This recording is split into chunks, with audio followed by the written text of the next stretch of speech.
Beh, allora, Come From Away è uno spettacolo che ha debuttato a Broadway qualche anno fa, è rimasto in scena per 5 anni a Broadway, vincendo anche moltissimi premi. È uno spettacolo che poi è stato visto a Londra, nel West End, ha girato in Australia e oggi è stata la prima assoluta in Italia per uno spettacolo davvero molto originale, molto anche insolito per quel che riguarda un musical, perché comunque racconta una storia vera, tutti i personaggi dello spettacolo sono ispirati a personaggi realmente esistiti,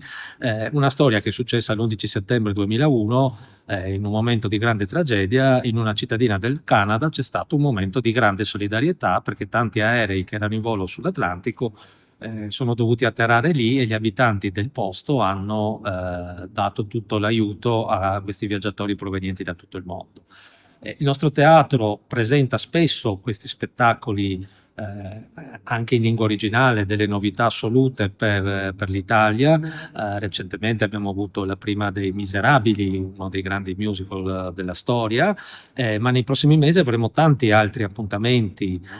di musical e di eventi internazionali. A febbraio arriverà uno spettacolo sul ghiaccio, costruiremo una pista sul ghiaccio in teatro e faremo il Lago dei Cigni con una compagnia di ex campioni di pattinaggio sul ghiaccio, ma a livello olimpico o a livello mondiale.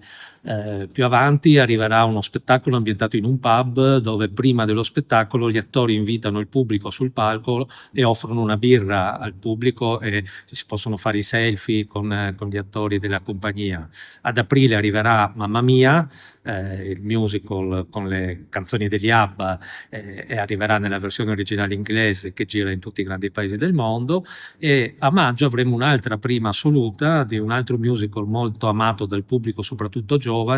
di Evan Hansen, scritto dagli autori di La La Land, Greatest Showman, un altro appuntamento che arriva in prima assoluta per l'Italia dall'Inghilterra. E poi per concludere la stagione, magari a cavallo anche della prossima, ci sarà l'arrivo per la prima volta nel Triveneto del Cirque du Soleil, il grande circo canadese che sarà a Trieste nella zona del Porto Vecchio per un mese tra